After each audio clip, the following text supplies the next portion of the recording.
That's lovely. Good morning, colleagues. I can see some of you are just still connecting to audio, so I'll maybe just give a couple of moments longer to allow you to do that. I'm joining you this morning from quite a frosty Glasgow, but nonetheless, I'm going to extend a very warm welcome to you and thank you for coming to our event. So we'll get started. So good morning. My name is Ailsa Crum. I am Director of Membership, Quality Enhancement and Standards at QAA, and it's my tremendous pleasure to welcome you all to the final event in our QA at 25 series. And so today we're going to be considering the thorny questions of whether students' grades can improve too much, and is it time to consider reporting differently on student outcomes? So, and I am joined by a fabulous panel this morning. I'm going to introduce them briefly to you, and then I'm going to turn to each of the four members of our panel in turn, who will make their contributions to those two questions. There will be an opportunity for questions. I would like to invite you to drop your questions into the chat. If you have particular questions you would like to put to the panel, please do drop them in there. There may be an opportunity to invite you to open the mic and put your questions directly. We'll see how that goes. But if you do have questions, please do drop them in there into that chat. And in the meantime, if you'd like to drop into the chat where you're joining from, then that would be fantastic. Let us know how that's doing. Apparently QA is renowned for our reports on the weather, so let us know what the weather's like outside your window. Also, conscious of the time, let us know what you've brought along with you. What's your favourite tipple that you've taken with you? To mine, I have to say, is simply water, just to confirm. But it's good to have that there just in case of any additional huskiness. So excellent, that's good to know how things are doing, and we can either wish we were elsewhere or not feel quite so badly about the weather outside our own windows. So thank you very much for that. As you will have noticed from the lovely automated message, we are recording the session, so just to make you aware of that. So without any further ado from me, I'm going to introduce our panel. So we are joined by Dr. Alex Bowles, who is Deputy CEO at Guild HE. We also have Professor Claire Peddy, who is Vice Principal Education and Proctor at the University of St Andrews. And Claire is also Deputy Chair of the UK Standing Committee for Quality Assessment. We are also joined by Chloe Field, who is NUS Vice President for Higher Education and a member of QAA Board. I'm delighted to have you with us, Chloe. And finally, we are joined by Tamara Reid, who is Inclusive Curriculum Consultants Programme Lead at Kingston University in London. And so thank you very much, all of you, for joining us today. So as mentioned, I'm now going to turn to each of the panellists to invite their contribution on our key questions. I'm not going to take individual questions after each of the panelists have spoken, but we will turn to questions at the end once we've heard from all four panel members. So Alex, can I invite you to kick us off, please? Thank you very much indeed, Ailsa, and also to QA on the 25th anniversary. It's been a fantastic innings so far, and long may it continue. So yes, I'm joining you from York St John University from our annual conference, which will be starting at lunchtime. So a fascinating set of discussions we're going to be having over the next 24 hours. But this question, I think, particularly is a really interesting one. Can students' grades improve too much? And certainly as someone who's been involved in questions around grade inflation for many years now, I must say the whole discussion can be probably frustrating, I think, is probably sort of the best way of describing it. And certainly from a sector representative body perspective, Guild HE represents 59 smaller and specialist universities and colleges. We normally sort of start by stressing that it's perhaps unsurprising that students' grades have been improving. And indeed, I'd be worried if they hadn't been improving, given how much money and time and effort universities have been investing in teaching and learning, in the support that they provide to students, in closing attainment gaps, providing greater clarity around learning outcomes, but also factors around the increasing expectations of students and indeed the expectations of employers. So in a sense, all of that feels as though it's unsurprising that grades are increasing. But I think as a sector, we have certainly tried to ensure that we're able to get on the front foot, particularly around being able to demonstrate that we are assuring our academic standards robustly. And so we've been doing quite a lot of work around academic governance, around degree algorithms, outcome statements, grade classification descriptors, enhancing external examiners, and a whole series of work just to demonstrate that we are continuing to maintain academic standards. But as a representative body, I have a lot of meetings with government and ministers and officials, particularly in England, and it is also quite difficult in the political context. I say, particularly in England, I'm sure Claire will touch on this from the Scottish perspective, but in England, the political and media interest in this topic has been there's been a lot of scrutiny. And when you look at the figures, it's perhaps unsurprising. So the proportion of firsts and 2-1s has increased over the last 15 years from 63% of students getting it to 82%. The proportion getting firsts over the last 5 years has increased from 26% of students to 36% of students. So it's perhaps unsurprising that the issue is of interest. And I suppose there is at some point, theoretically, the possibility that all students could get a first, given the criterion-based system we use. So clearly the data prompts questions, and I think certainly in England, it is certainly having an impact on the sector's reputation. I think part of the difficulty we have as a sector is that it can be hugely complex to try and explain everything that goes into it. So I've sort of started by talking about some of the investments, but even just thinking about the fact that each university is responsible for their own curriculum, their own standards, the fact that there are both internal and external quality processes, the fact that, as I've mentioned, it is based on whether you meet a certain criteria rather than a fixed proportion of students getting a particular grade based on any fixed bell curve. All of that is a lot of words to try and explain something which ministers and perhaps newspaper headlines don't always prepare to get into sort of the nub of that. I suppose that complexity doesn't mean that we shouldn't get better at explaining it, and absolutely we should. But it can also be sometimes tempting into the position that I'm in to try and come up with something that's a little bit more easily explainable to politicians and the wider public. And so when you look at the classification system, first 2-1, 2-2, and so on, it can sometimes be tempting to sort of say, what happens if we just change the grade borders? Maybe if we made it 75% for first rather than 70%. Maybe if we introduced a GPA system, maybe if we introduced a pass-fail system, at least that might then sort of reduce some of the political heat for at least a couple of years. But I suppose the key point in my mind is actually sort of taking a step back a little bit and trying to think about what the purpose of grades are. What is it we're trying to show by the classification system? Is it to demonstrate that students have met a particular set of outcomes? Yes, partly. Is it to enable employers to have some kind of way of differentiating?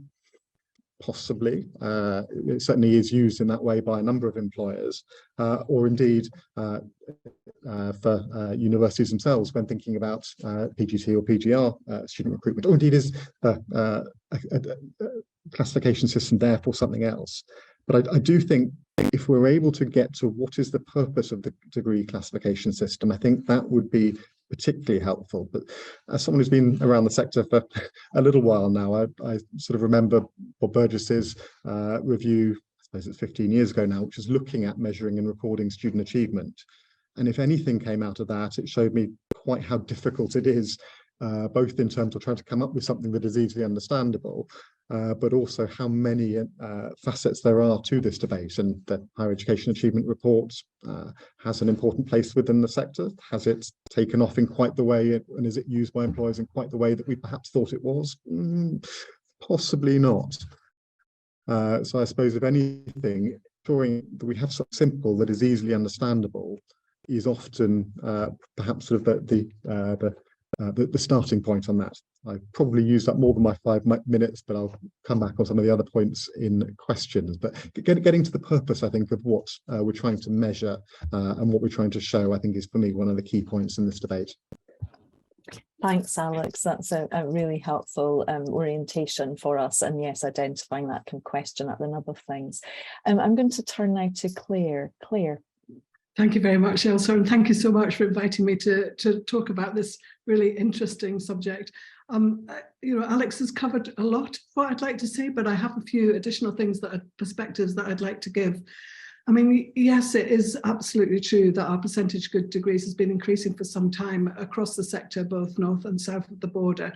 But like Alex, I believe that the situation is much more complex than first seen from the outside.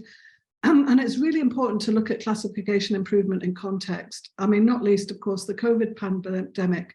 We were asked to put in place emergency measures, asked for both north and south of the border, against an expected fall in attainment, which actually really didn't happen. So that, has led to some classification improvement.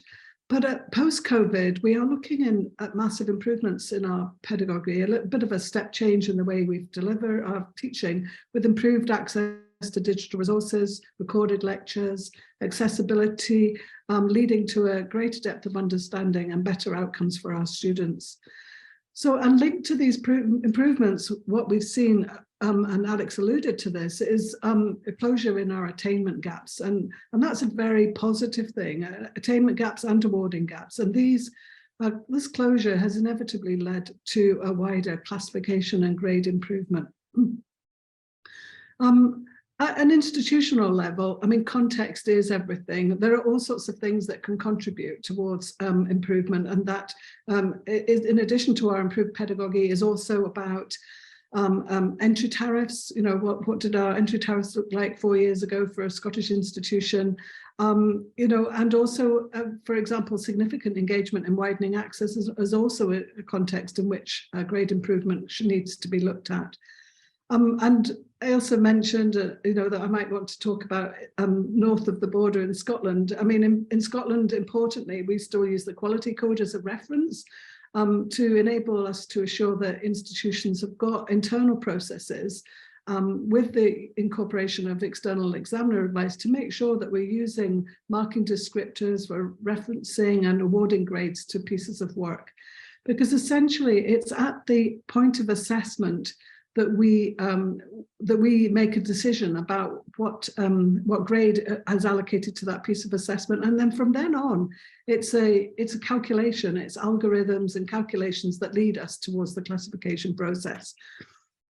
So in Scotland, through our ELIA process and annual visits and internal reviews, we're very good at validating that these processes are in place and do the grades match the marking descriptors. And we're looking at the extent to which a student completing each individual item of assessment exceeds or meets the learning outcomes.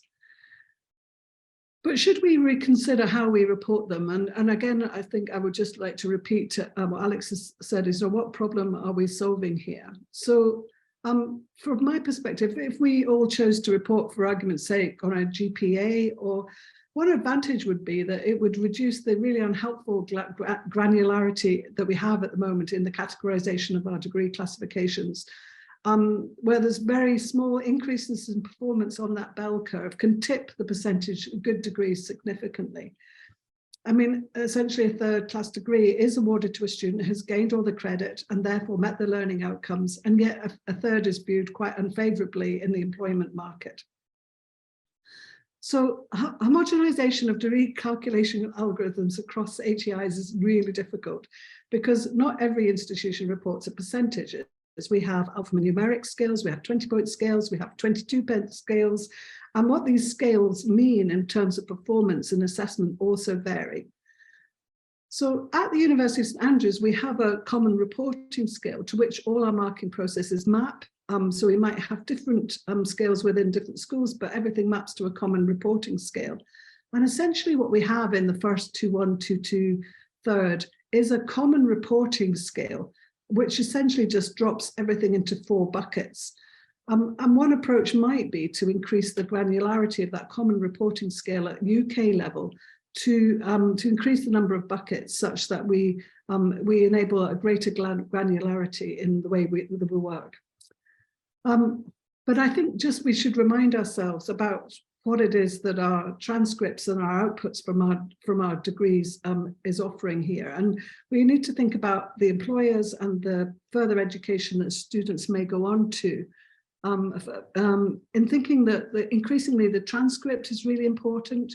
What modules has the student taken, and also the reflection and articulation of the meta skills and experience that students gain through their degree is also increasingly important. So that personalization of that journey through a degree at a university is also critical in measuring the outputs from our degrees. So I think I would countenance caution about reconsidering the way we report them, but there are some options that we might want to look at. Thanks, Claire, and that's really helpful. So a little bit of a note of caution, but again, thinking a bit about that kind of core question of what the purpose of the classification system is. I'm going to turn now to a student perspective. So Chloe, can I invite you? Yeah, thank you. And yeah, thank you for having me today. I think coming from the National Union of Students, it probably won't surprise you all that I'm going to say no to the question of can grades improve too much? I think there's a lot going on in this debate in the wider context and like kind of in government. And I think it's really important that we ground ourselves in the reasons why we came into education in the first place, which is that students' aspirations.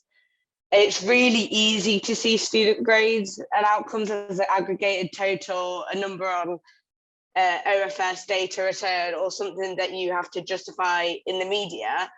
But at the end of every degree certificate is someone's hard work up to that point, and very often their future too.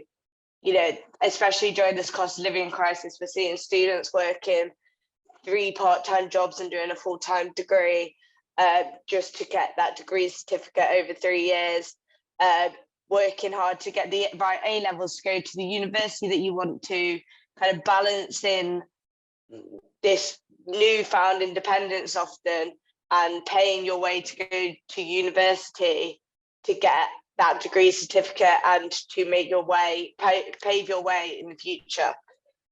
From a social justice perspective, but also from a policy perspective, it simply doesn't make sense to argue that there's too much good education around.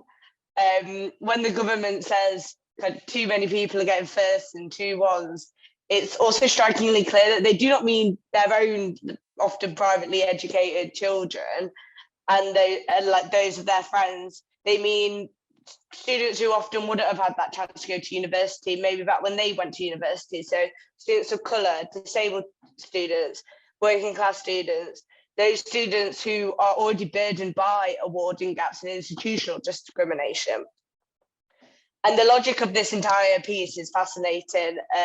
What is it about government, society, and even some parts of our sectors that make them say, you know what, sorry, my screen was like frozen then, so I thought I lost internet, but yeah, I'll carry on. It's always a risk, isn't it? But no, you're fine. We can still hear you loud and clear, Chloe. Thank you. Okay, great.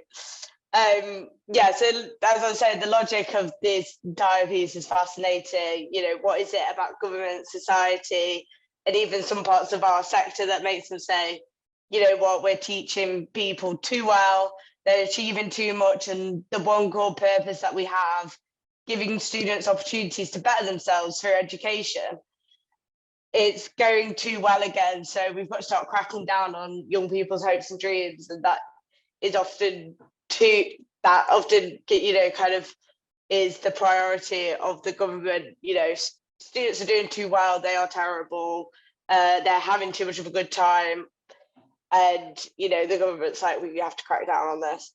And you know, the government have tried to instill a pure market and intend to price us out of elite institutions, but failed. So now the message is that even though you did get in, you can't actually be capable of doing well enough to get a good degree because, you know, degrees are too high, everyone's achieving too much.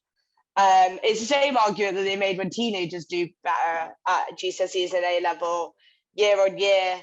It can't be because kids are studying really hard or teachers improving or people are getting more opportunities, it's got to be because, you know, marking's getting more lax, you know, we're being too soft on people. And like, it just makes me question, like, why are we so unwilling to allow young people's achievements or really any nice things in this country? Is like, we can't have anything good, really. And, you know, that's kind of from like the emotive, like educational perspective, but also from a policy perspective, it doesn't really make much sense.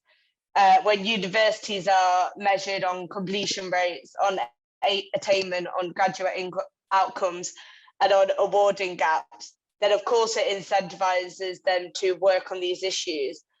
And we might not agree with all of them, that there are metrics, but given the policymakers who introduced them sit in the same offices as those who now say they're working too well, it seems a little hard to be able to win sometimes. It doesn't really kind of make sense.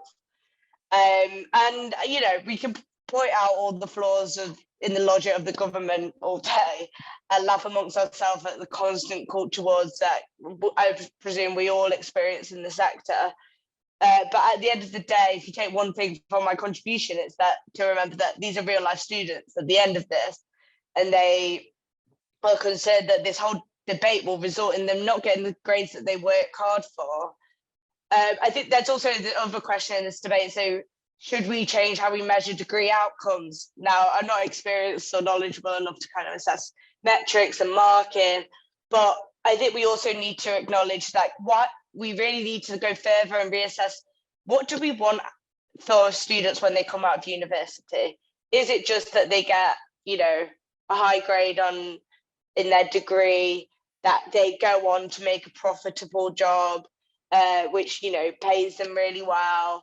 Or do we want people to come out feeling like they've had an enriching educational experience, but also an enriching social experience? You know, often we're getting students who are moving out of the house for the first time, moving away from family, and it's such a pivotal experience in a lot of people's lives. So we've got to be thinking that wider social experience that students get. And I think oftentimes universities do forget that.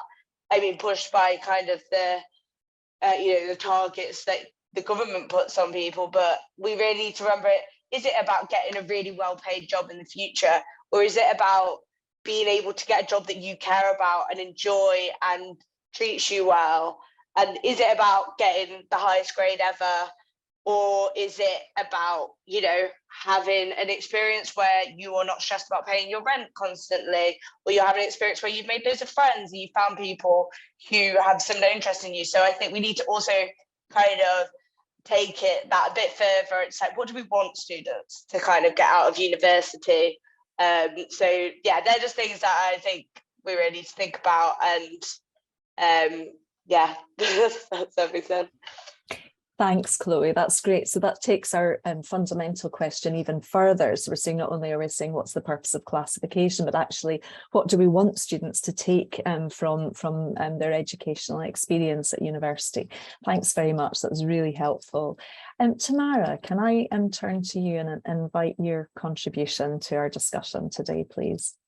Yeah, well, thank you again for having me. I feel like Chloe just snatched all my talking points, but there's no harm in reiterating kind of what everyone said, so I can be quick and we have more time for discussion. But yeah, I guess my view again is kind of similar to Chloe's. I don't believe in grade inflation. I don't feel like that's a thing. If we're talking about really a systematic increase in students' grades with no reason, apart from we've just decided we want to start giving them higher grades. But what I do believe in is the argument for improved grades. You know, that's real. I think there's real justification for seeing that. And as Chloe talked about, I think looking at, you know, the last 2 decades worth of policy coming from the higher education space, we've seen real a ton of policies that really have attempted to first kind of professionalize learning and teaching in higher education, address concerns about the quality of teaching in higher education, and tackle attainment gaps and access and widening access, all of those issues. And I think for me, what stands out in particular, because they've all come in really quick succession, is the introduction of TEF, the introduction of access and participation plans, along with also kind of the real uptake in the UK professional standards framework and the associated fellowship. So kind of quickly going through each of those, thinking about the fellowship, we know that in 2011, only 20% of staff had a fellowship, and now 50% in 2018 had a fellowship of the Higher Education Academy. And a lot of those accreditations are accompanied with staff CPD, can't say that, CPD programs, right? That are all about developing staff's knowledge, learning, and learning and teaching knowledge. And what research shows from that is our staff are becoming more student-centered. They do have more pedagogical knowledge than ever before. And to say, actually, that's not going to improve teaching would be really disingenuous. I guess to everyone in the sector who's been doing a lot of hard work and making actually this a whole area of the university. And then thinking about TEF, as much as we hate TEF, we can't really, well, not all of us, I'll speak for myself, I don't like TEF. It has been a massive driver in wanting to improve learning and teaching.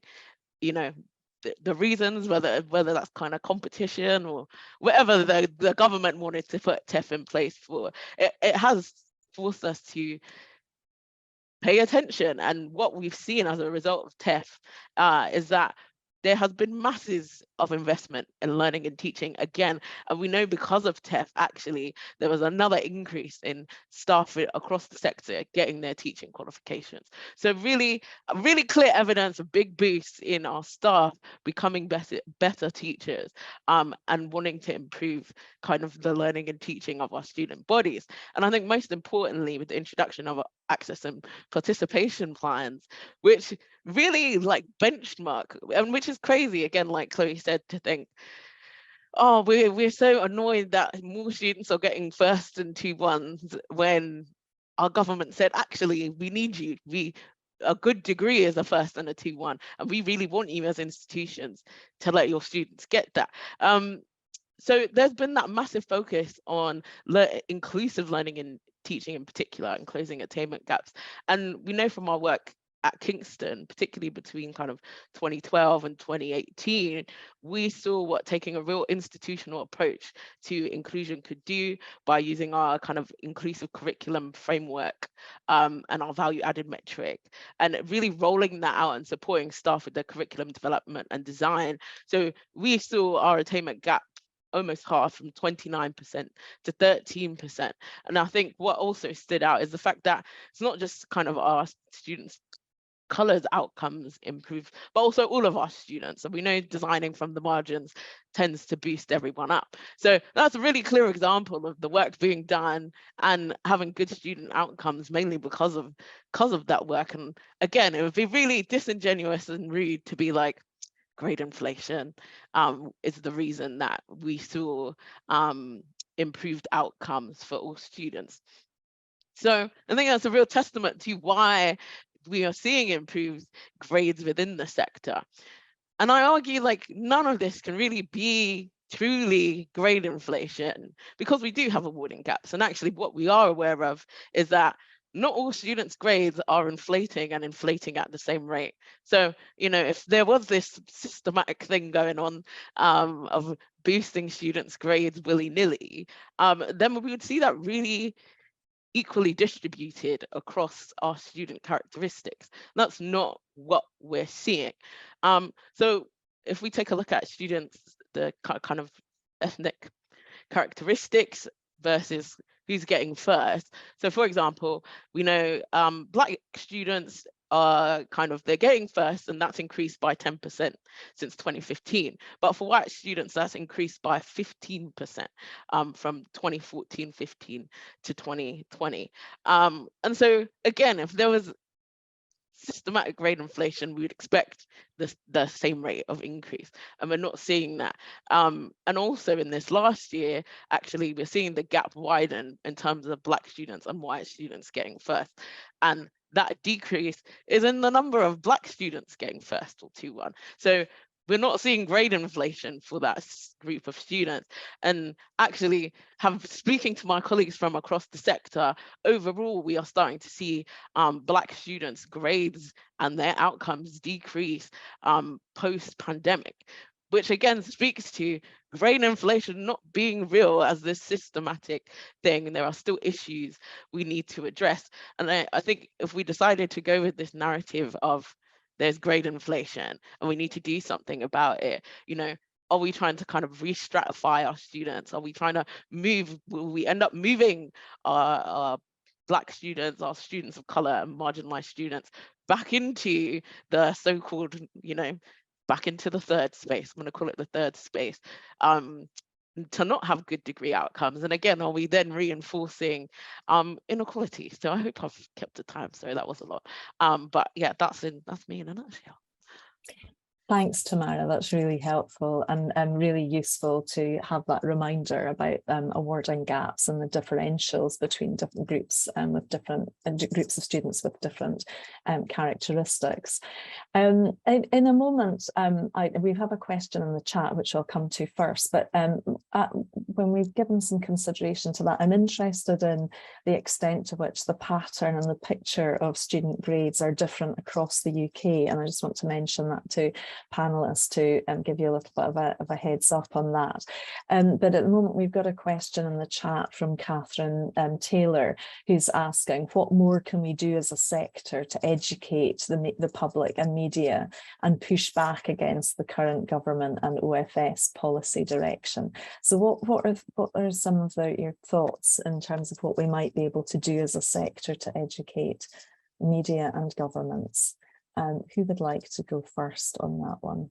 Alex. I mind jumping in.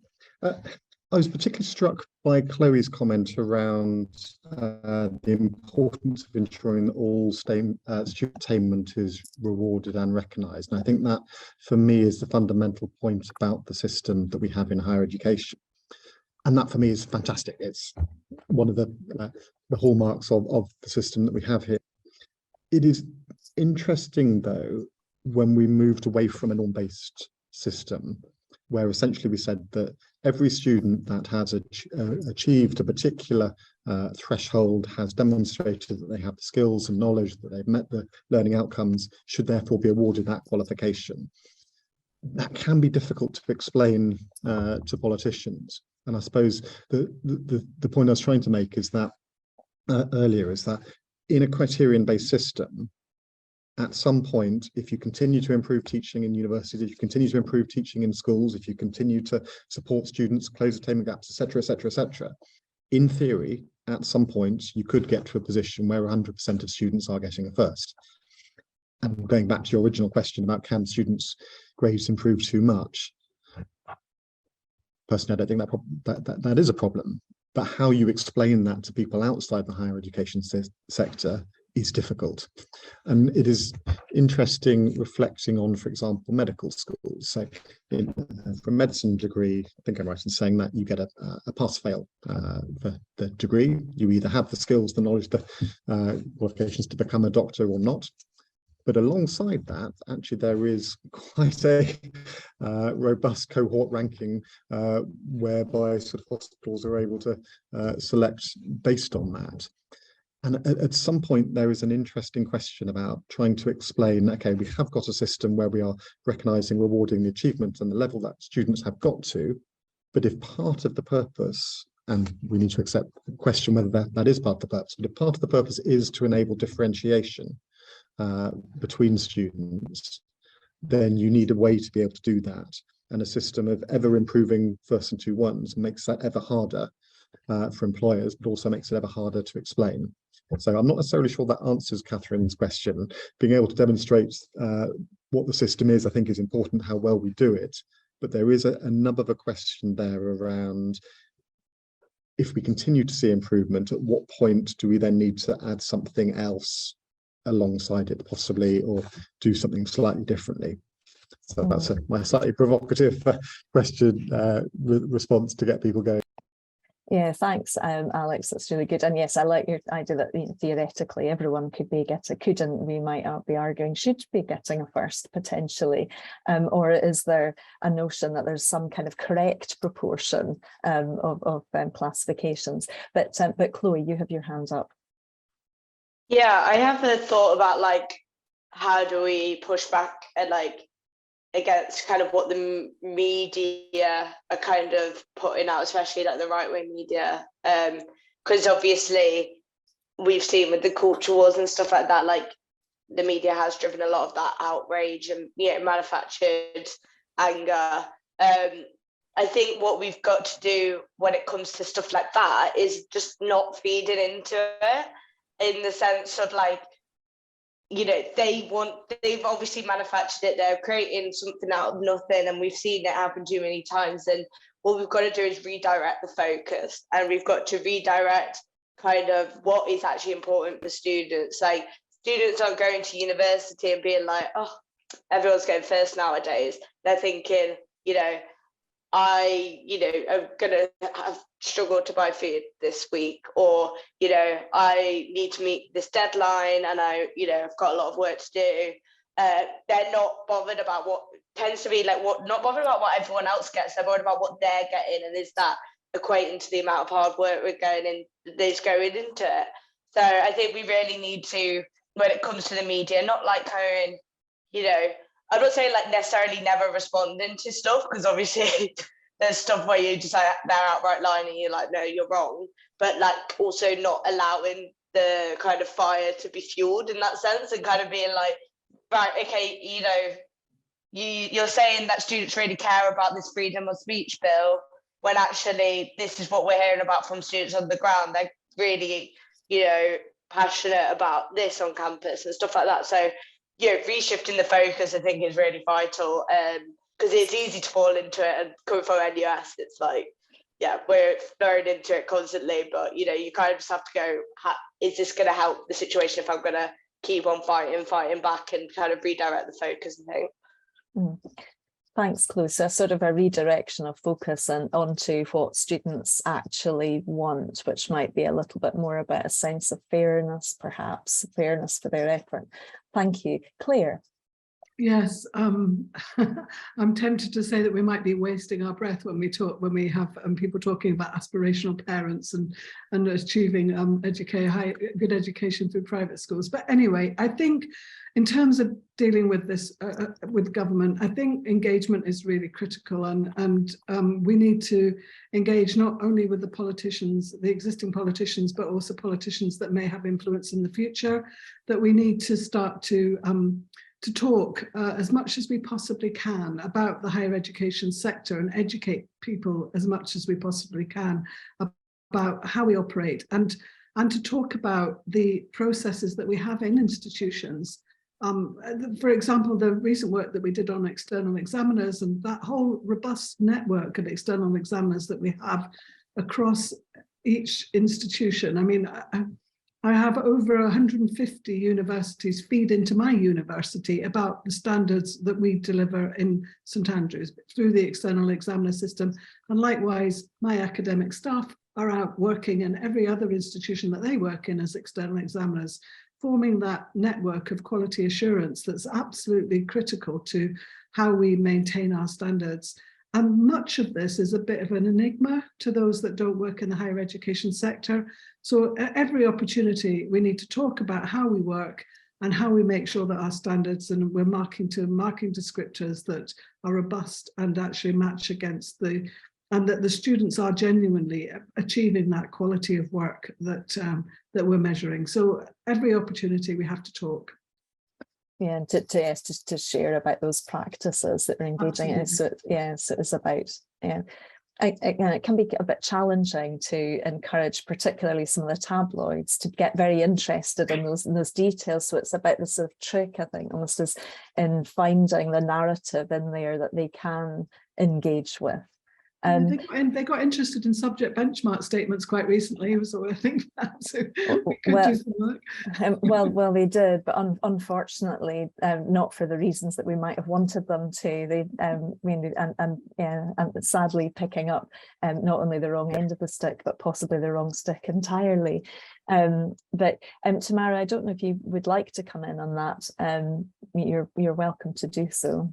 Yeah, no, I think everyone's really, oh, sorry, there you go. No, I think everyone's really covered everything. I think, you know, drawing on a little bit of like critical race theory, that counter storytelling and really owning the narrative we know is true and not really budging from that. And I think, like Chloe said, it's just not buying into the nonsense that people are feeding us. And I think in terms of the OFS, that's a bit more challenging. We know we can ignore tabloids, you know, so in terms of the policy, but even with the OFS, I do think it's really collectively, as a sector, really having a strong narrative that we all kind of get behind in kind of pushing back against the OFS in terms of actually, well, if you followed through on this policy, you know, these policies, what are the negative impacts? Because I think we haven't really explored that either. We've just been like, this is not true, but okay, if this is true and we do things about it, what's going to happen? What are the negative impacts? And actually, how might that kind of maybe tear up the last decade of work that actually higher education institutions have been doing, whether it's around learning or teaching and the attainment gap. So I think for me, it's really that solid piece of having that really strong narrative either side of it's not grade inflation, or if it is, or if we need to make adjustments, what are going to be the consequences of that, and then really holding on to that narrative with a lot of strength and force.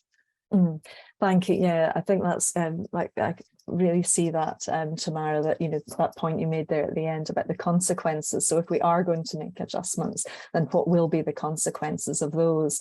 And to remember, it's not just a number or a statistic. Actually, it's individuals and their, you know, and their future success potentially that we're affecting there. And thanks. And we've got a nice acknowledgement from Catherine. That's great.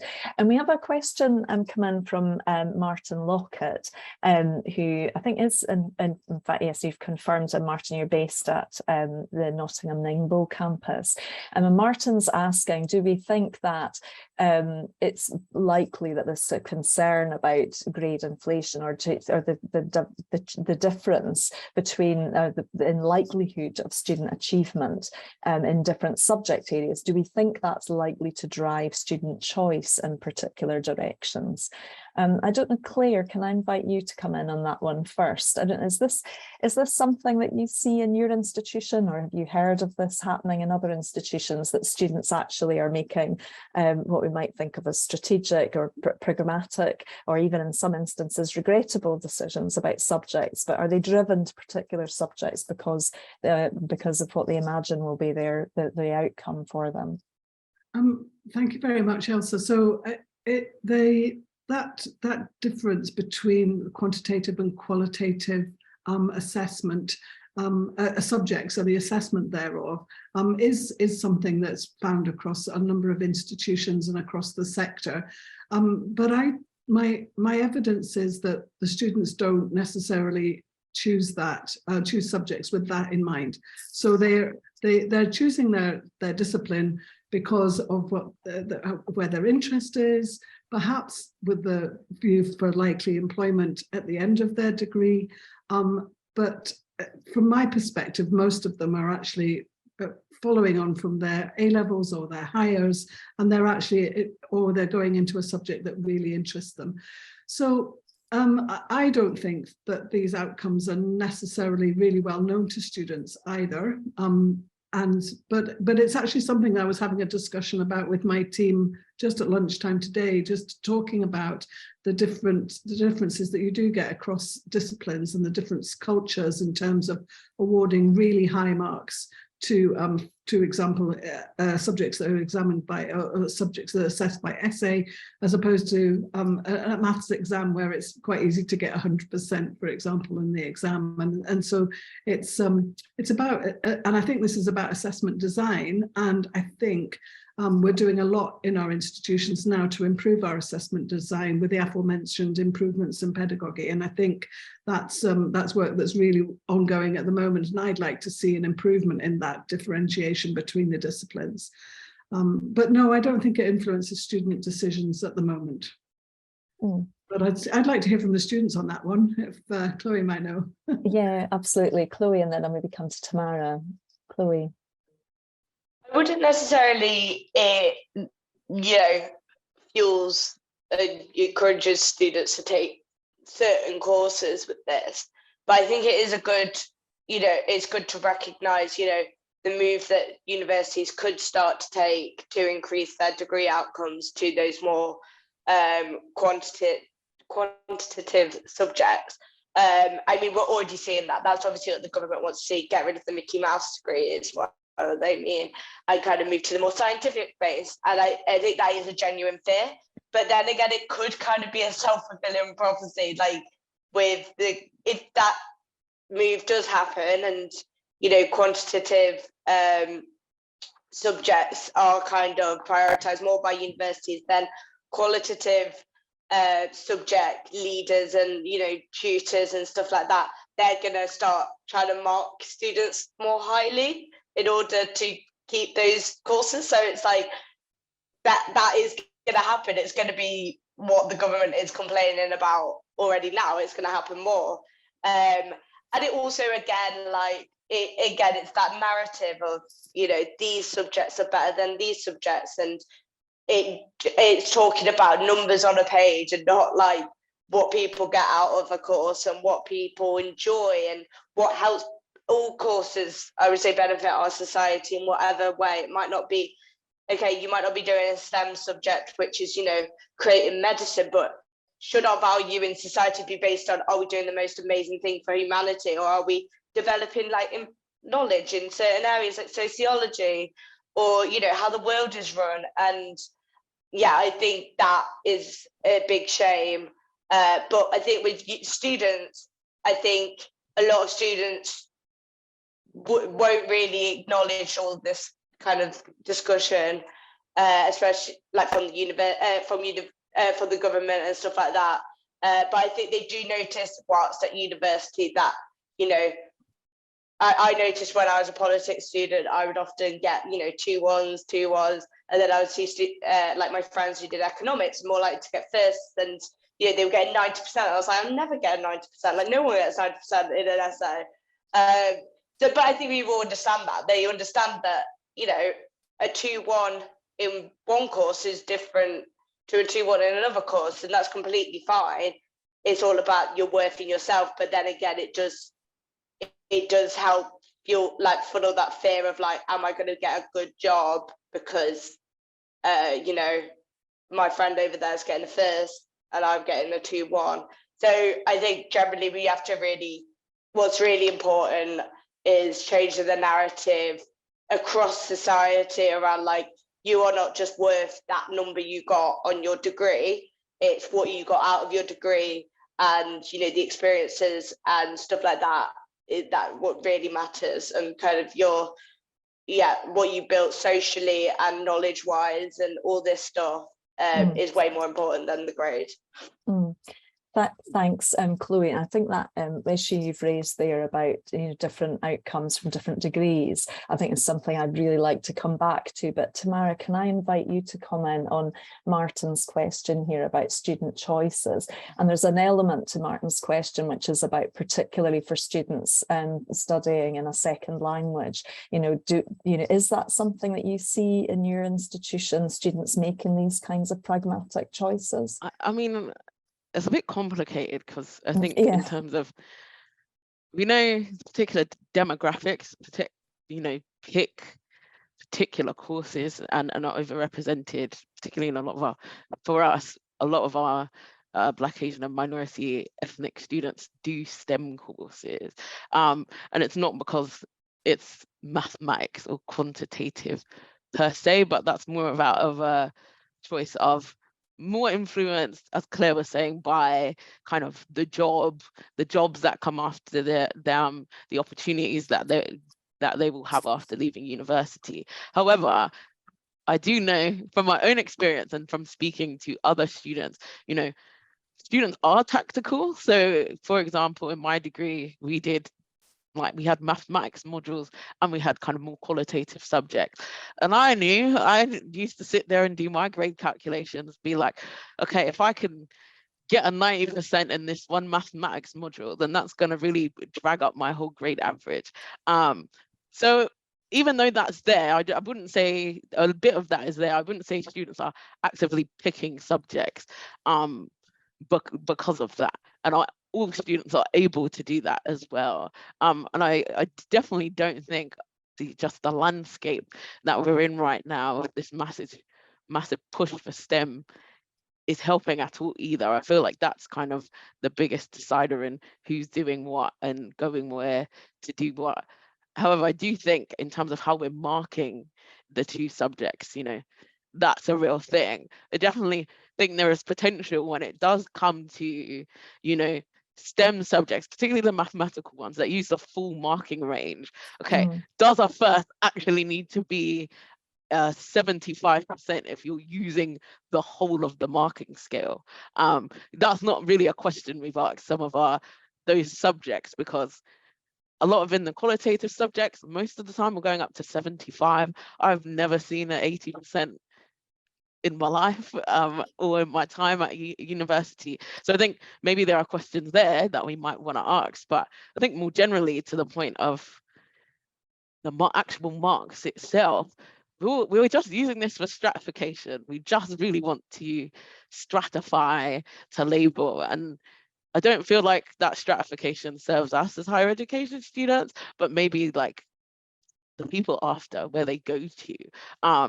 You know, we know for our nursing degrees, it's more about passing. Do you have the skills? Have you learned? Have you got the knowledge? I don't really understand why we can't be content with that. And I think all this issue around, okay, choosing subjects because you get higher marks comes out of a place that all creates this kind of gaming effect that we might not have. And we actually don't have it in courses that are really pass and fail. So I just think there are important reflections. I don't think it's a massive issue in terms of massive deciders for students and particular groups of students, but it's something they're, you know, conscious about. Sorry, that was a lot. So. No, that was great. That was really useful. So yeah, so there, I mean, you know, students are, it's a big population, so it may be that there are some students making some of those strategic choices, and we don't, maybe particularly at module level, I think is what I was hearing you saying there, Tamara. Alex, I don't know, would you want to come in on this one? I suppose my only thought would be that students will do best and achieve the highest results when they're doing something that they are passionate about. So if any students are listening, please don't choose a course just because you think it might be slightly easier to get a first or whatever. It's our responsibility as the higher education sector to look at marking and assessment, as Claire mentioned. Looking at assessment design is key to ensure that achievement is recognised. But yeah, pick courses that you're passionate about. That for me is the key point, and that's how you'll get the best grades. Yeah, well, absolutely. And certainly from personal experience, like very little would have driven me to choosing more quantitative subject areas. But I was struck with when one of our panelists was talking about how easy it would be to get 100% in maths. I think only for certain students, I imagine, and those who are mathematically minded. But interesting. So we've touched a number of times on, quite correctly, panelists have mentioned those discipline areas, particularly medicine. Tamara was mentioning nursing there, where there either isn't any classification, or whether the key thing is do you have the knowledge, do you have the skills or not? So it's much more of a binary question. If that's the case, what do we think? What would the problem be about changing the classification system? Why should we not change the classification system?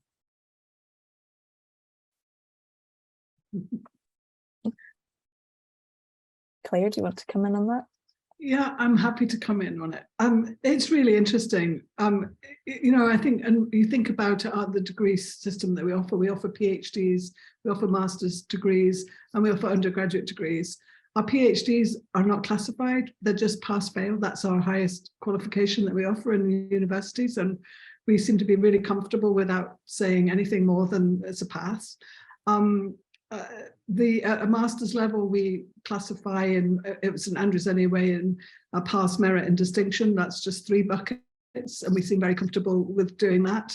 Yeah, at undergraduate, we have the 4 buckets into which we classify, and the problem with it is it's not a proportional scale. You know, we look at our bell curve and we look at how we map onto that classifying system. It can be very different between different institutions, and as we've identified in our discussion, between subjects as well. So from my perspective, the granularity of our system in the 4 buckets isn't helpful, and it might be helpful to think it might be helpful to think about having a greater granularity in that process, or it might be helpful to have no granularity at all and have a pass-fail. But what we'd have to do is it would be a massive educational process, because everybody seems to, or all the employers seem to understand what it means to have a first or a 2-1, and we'd have to do a lot of work to first of all create a common reporting scale across the whole of the UK that each individual institution could map onto in a way that accurately reflects the performance of the student. And then the second piece of work we'd have to do is to educate everybody what that new scale meant in terms of employment. So that's a huge piece of work. And I think we'd have to really analyse to what end would we do that piece of work, and what difference would it actually make to us when as the students and myself have identified, that it's about the whole educational process that a student goes through when they go through an undergraduate degree. And it's so much about the experience and the extracurricular and co-curricular skills that are developed through studying a university degree, as well as the final outcome in terms of classification. So maybe we should be focusing on the important things rather than reinventing a new classification system. So I think we'd have to really think about what the benefit would be to doing so. Thanks, Claire. I'm going to turn to Alex next on that, and think what I'm taking from you, Claire, is that it's, you know, it's the system we know we've got, and that actually what we'd be thinking about are the things that sit around that. Alex, this is something I know you've been giving some thought to for quite some time. Why should we not move away from the current classification system? It's interesting because we've touched on a couple of these points throughout the discussion. So for example, the point that someone made earlier about the perception of a third, for example, a third is a pass. It has demonstrated that you've met all the knowledge, skills, learning outcomes of a particular degree in the minds of people outside higher education. I like in principle the idea of a pass-fail. I think there are, well, if I look at the school sector, there were a lot of complaints, however, when there was a lot of unconditional offers being made in England about the impact that it had on student motivation. So I think if we were looking at that, everyone's, oh no, people are moving good. I thought I was freezing now. But yeah, so thinking about the impact that it can have on motivation, particularly, I suppose, pass-fail could work where there is a very clear route into a profession. But I suppose ultimately, as I say, having already mentioned the Bob Burgess review in my opening, that looked at rewarding and monitoring attainment, and it looked at it for a number of years, possibly as many as many as 5 years. And ultimately, I think they ended up saying that the system we've got may not be the best system, but it's the best system we've got. It's perhaps the best system that there is, and it's widely understood. So we do need to, going back to Catherine's point, better explain it, better defend it, better make the case for it, particularly amongst a political audience. But ultimately, I think sort of what we have is a system that is understood, that does work quite well, and there are alternatives, but each of the alternatives are likely to have different pros and cons as well. And I don't think anyone has yet has made a convincing argument, not here, more generally, that the case for that there is a real moment of making change the degree classification system as a whole. So it might actually give us a greater challenge in explaining what was happening next than the challenge that we're currently facing, we're saying, so that actually maybe energies can be better spent on looking at some of the wider things that sit around the classifications, maybe what I'm hearing. I'd mentioned at sort of earlier on, before we took the first question out of the chat, that I was interested in the UK-wide picture, of classification. Do we, do we think there are differences that we see, for example, in the statistics? Because we've talked quite a lot about the sort of drivers or the focus of attention of the Westminster government and of the English regulator. But I think it would be fair to say that there has been less of a political focus on grade inflation in the nations. And there has been interest in degree outcomes, but there has been less of that politicisation of the issue there. But nonetheless, we have seen big increases in the proportion of first and 2-1s being awarded by institutions based in the nations. And Claire, I can see you've taken yourself off mute. Do you want to come in on that? Thank you, Ailsa. I mean, we have had discussion in the Scottish sector about the improvement of the performance of our students. Through the COVID pandemic in particular, we noticed a great improvement there. And we know that a number of our institutions put in significant mitigation efforts during the COVID pandemic in order to support students best through that process. And I think that was absolutely the right thing to do at the time. I think there'll be an opportunity for our committees in Scotland, the Quality Arrangements Committee, CASH. We'll look at it again once we've come out of the pandemic for a couple of years, and we can actually see, what has happened to the grades after that. But I think we have fairly robust systems in Scotland, as you know, Ailsa, in terms of how we look at our internal reviews of learning and teaching within institutions, and how that's looked at through QAA Scotland and the institutional meetings that we have each year to reflect on how we're performing, and then the quinquennial review of what happens in institutions in a very enhancement-led way and in a very positive way. But in addition to that, those reviews make sure that each institution's got robust procedures with it internally to be able to identify changes that perhaps need to be looked at in terms of, our marking descriptors being used well, applied well, and that have the mechanisms for differentiating between students' performance. Are they working well in the institution? And I think it's actually at that coalface that it's really critical that we have that quality assurance process. It's actually at the point where where a lecturer gives a mark to a student's piece of work. That's at the point where we need to actually make sure that we're applying marking descriptors correctly, and we're giving students a fair assessment of their work in order to be able to provide them with feedback on their performance, which is actually the critical thing that we need to do. It's the allocation of a mark helps, along with some very good narrative, helps a student understand where they are in their progress towards achieving a good education, and gives them, as Alex was referring to, something to work for. So I think we have to remember that that's why we grade, and that's why we, is to support a student on their learning journey.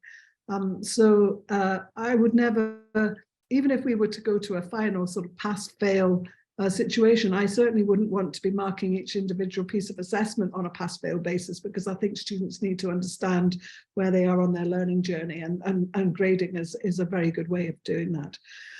So I don't know if I've really answered the question, but I think in Scotland, I think we have a robust process. We look at it. We're very aware of it, and we will keep an eye on it going forward. But I don't think there's not a narrative at all in Scotland that somehow the quality of what we're doing has decreased through the obvious grade improvement that we have at the moment. It's more that we can explain it through actual massive improvement in what we've been doing for students.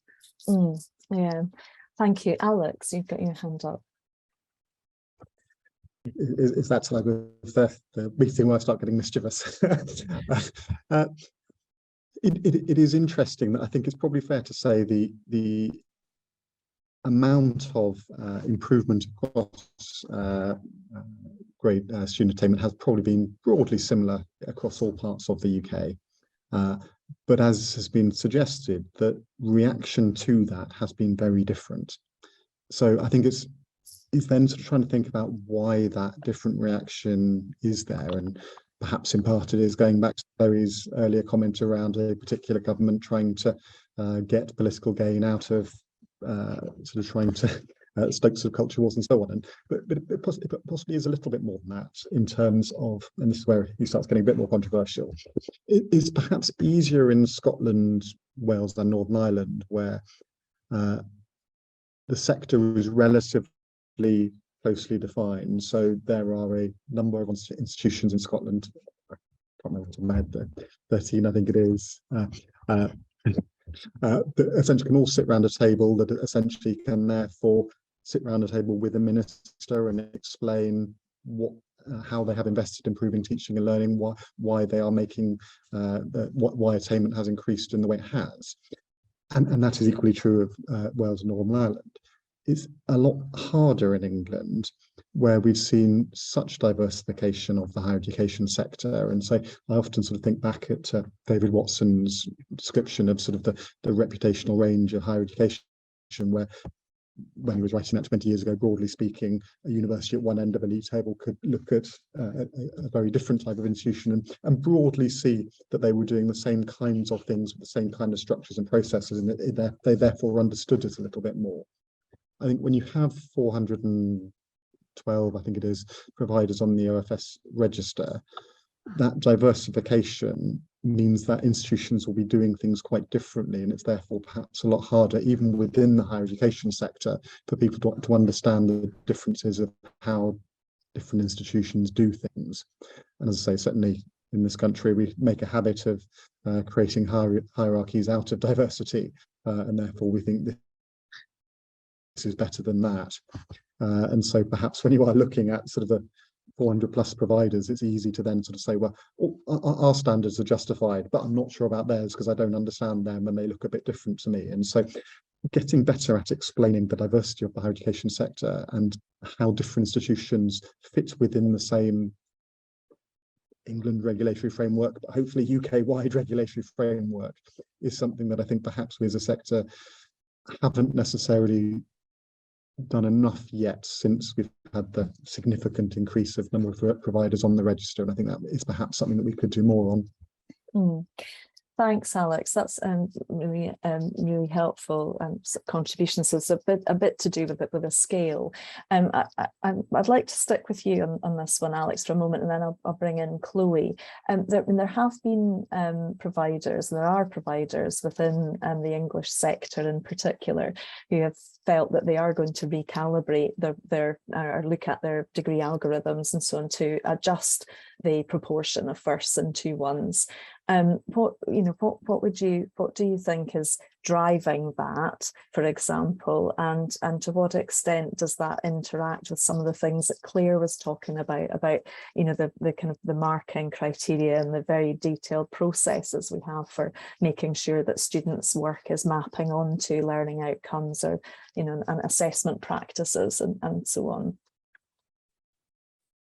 So I suppose there are probably sort of two elements to that. The first one is clearly sort of as a sector, Kildare worked with Universities UK to make a commitment on behalf of our institutions to look at pre-pandemic levels of attainment, and I say part of that is around maintaining that assurance with public and politicians and so on, that actually attainment is robust and so on. But I suppose my main point on this is that no institution goes about revising their algorithms or their marking processes or assessment design and so on without an awful lot of thought, of research, of evidence, and so on. So I suppose being able to articulate what processes institutions go through before they get to the point of changing things. They're not simply sort of saying, oh, we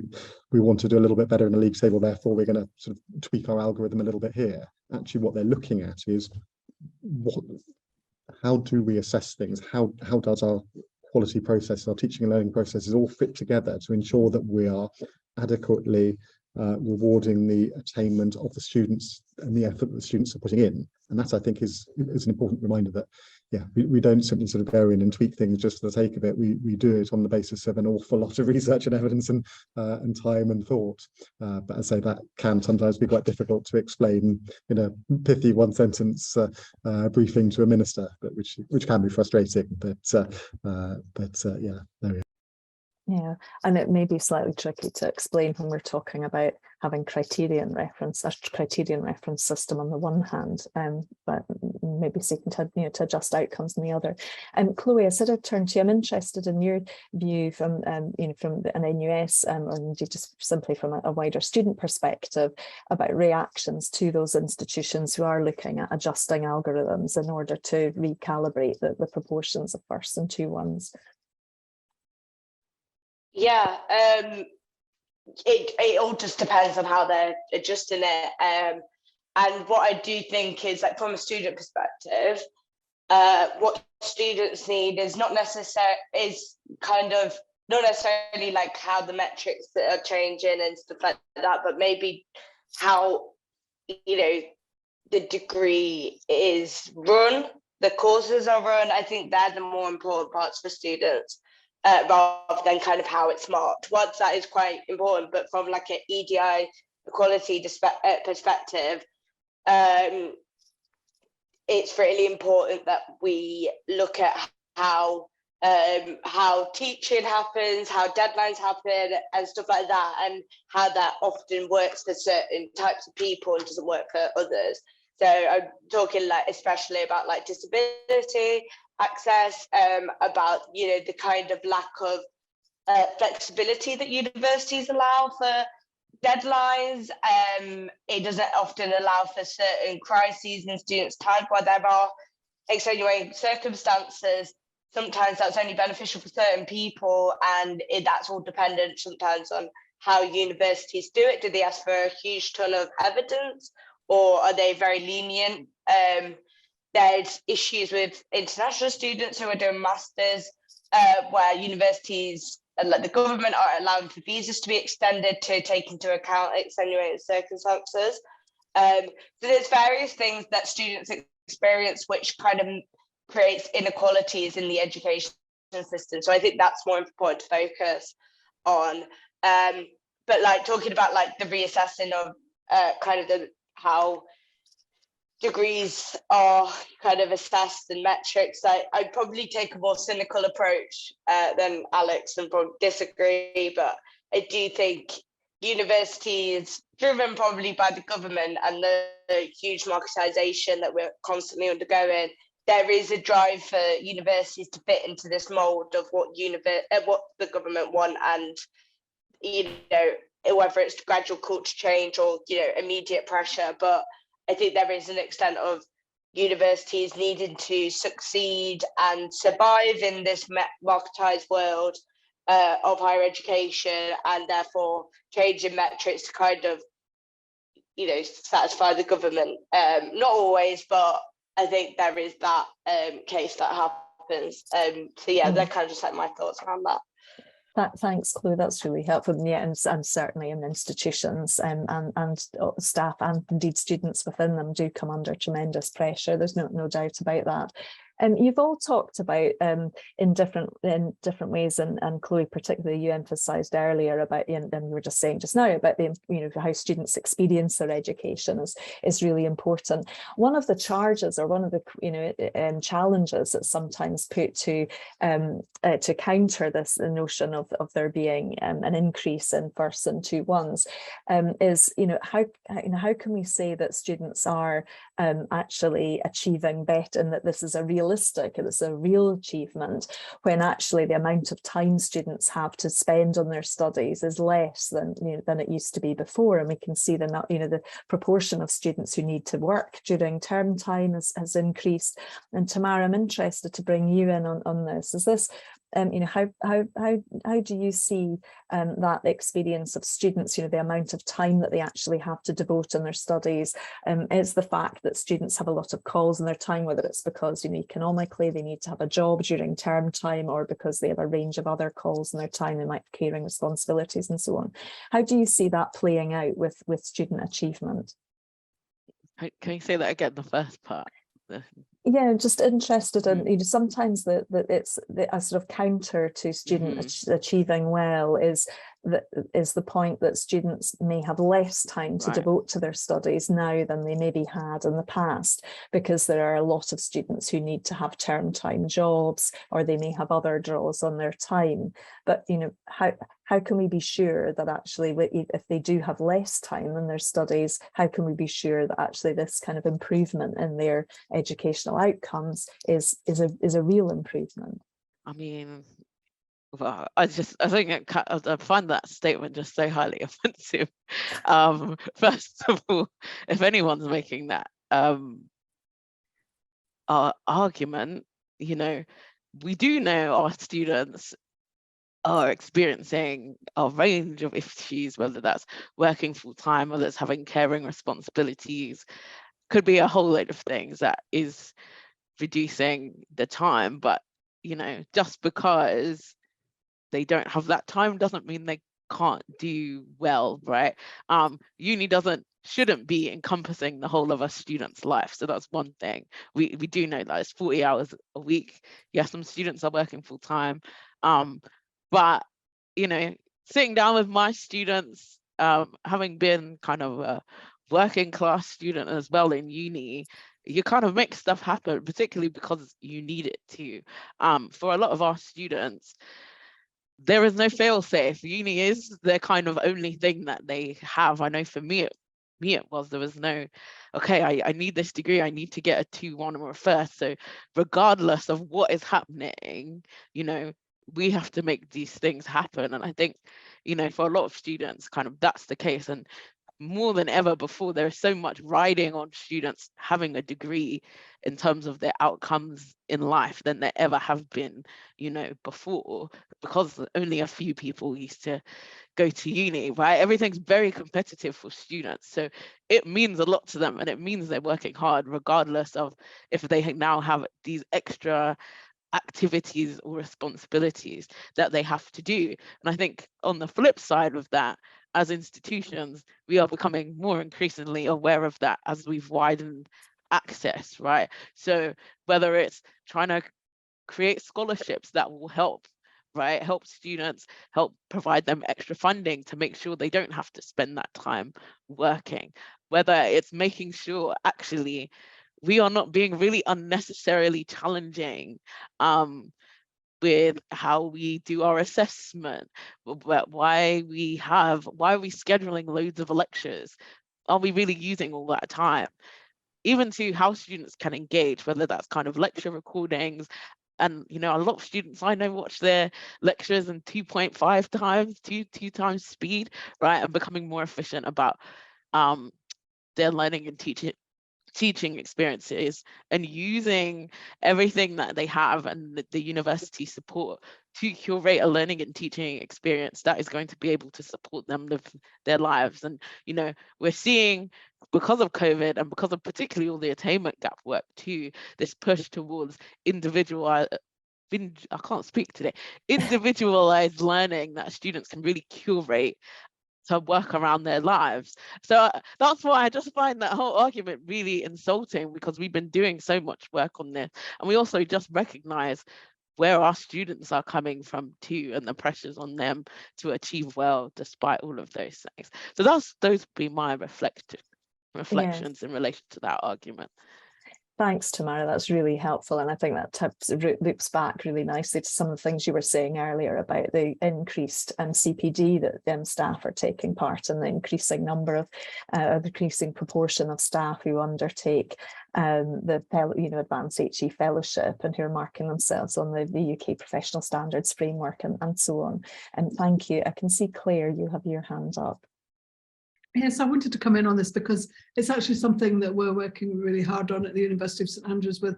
We have a significant proportion of our students coming from widening access backgrounds, and we are, through our scholarship system, we're trying to recognise that there's absolutely that students need to engage with their learning and teaching activities.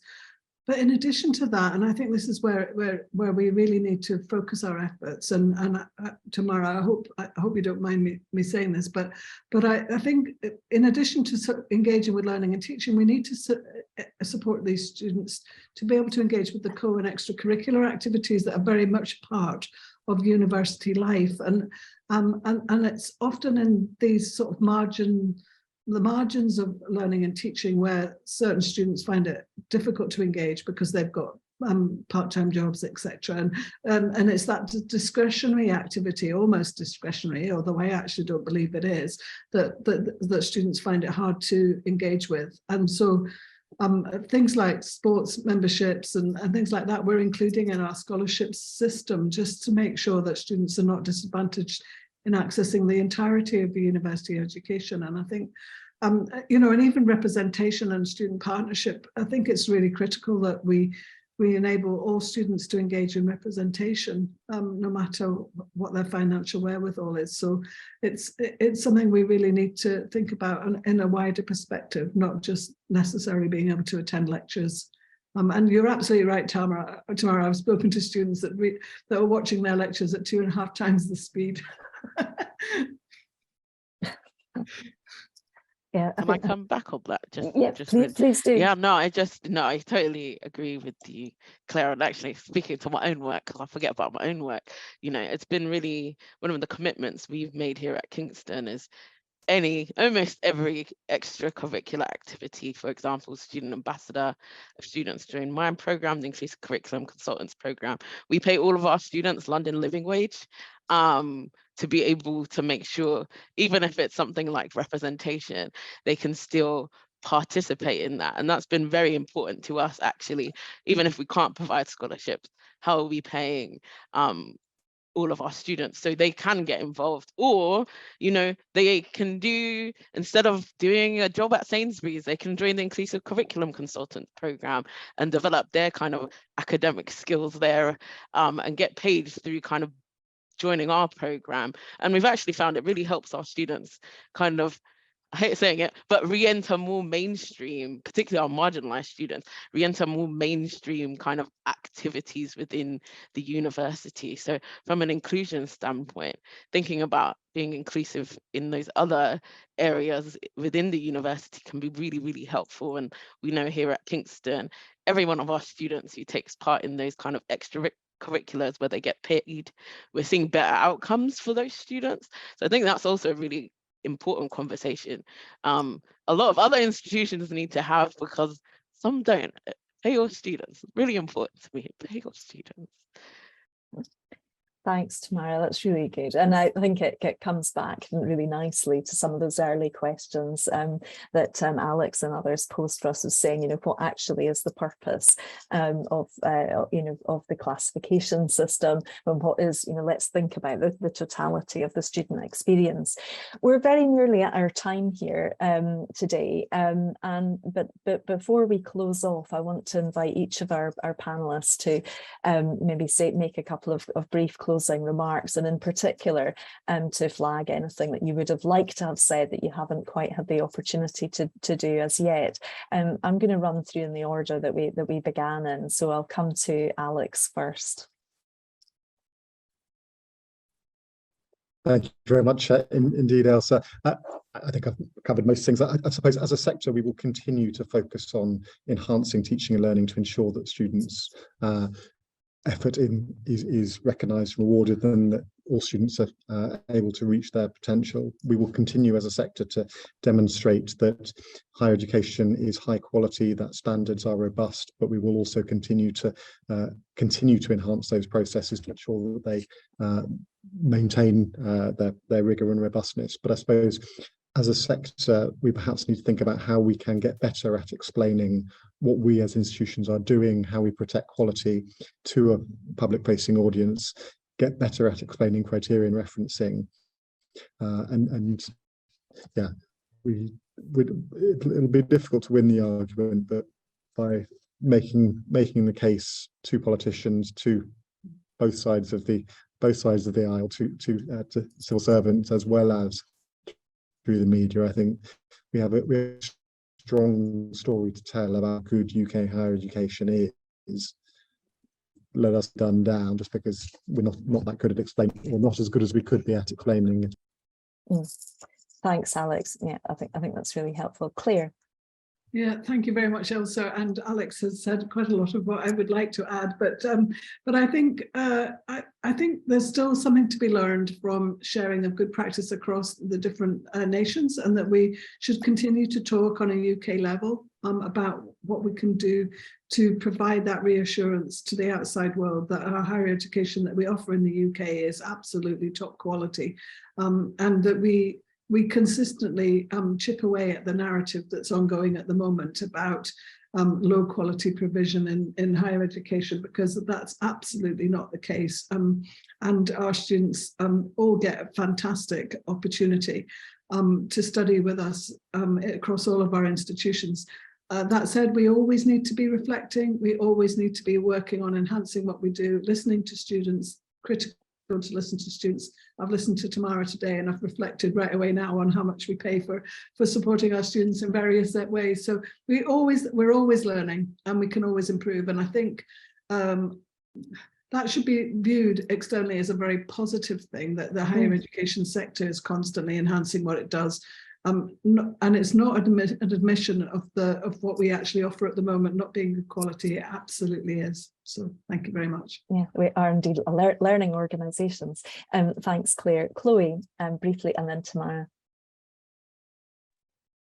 Yeah, my closing thoughts are kind of, as for university providers, is remember why we're here. It can get lost, that perspective, in everything going on and what the government's putting pressure on and OFS and everything. But I think reprioritizing why we're in this sector, and it is because I presume we all believe that students deserve to have high quality education. Everyone deserves to have access to the same high quality education, and that's where priority should be. We should be valuing these students, as universities should be valuing these students. Pay, like Tamara mentioned, like paying them just good wages is a great place to start. That's something that universities can control and nurture in their institutions. So yeah, thinking like straight from home, valuing students, and also I think remembering how much each year the student experience is changing and how much more difficult it's getting. Really kind of like acknowledging the pressures students have, and as we open, universities' doors are kind of opening to more and more students. Is universities actually accessible for these students? Are students coming in, working class students coming in, they're the first in their family to go to university, but is struggling to afford to be at university. Universities and private accommodation providers making it affordable for students to be able to attend university, and kind of recentering on that. That's great. Thank you. So centering on those challenges. Tamara, can I quickly turn to you just before we're out of time altogether. So yeah, first point, great inflation isn't real would be my thing. Yeah. Point two would be, again, like everyone said, like gaining back control over that narrative, and just explain it. We're high quality. We all have QA, QAE departments, and you know, and then like Chloe said, and kind of Alex and everyone said, it's just making sure we're continuing to offer kind of accessible, equitable, high quality education, as we've been trying to do essentially for the last couple of decades. And I think that's really important to remember, that that's what we're trying to do with our providing education, rather than being a tool for, I guess, whatever government agenda is up and coming.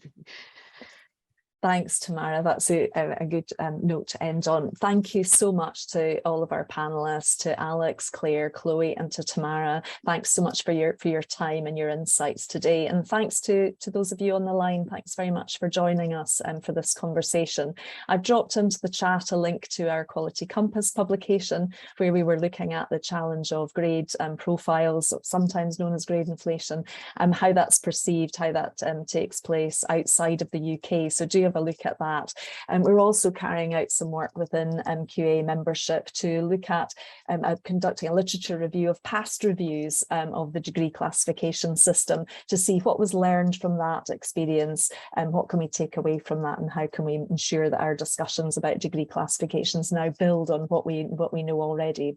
We'll be publishing that just this side of Christmas, and we'll be promoting it through a series of membership events and conversations next year. For now, though, I'm going to draw this event to a close, and thank you very much again to all of our panelists, and we look forward to continuing to engage with you through the next 25 years of QAA. Thanks very much, colleagues, and enjoy the rest of your days. Thank you. Thank you. Thanks, Chloe. Nice to see you all. Thank you. Thanks, Thanks, Tamara. everyone. Bye. Bye.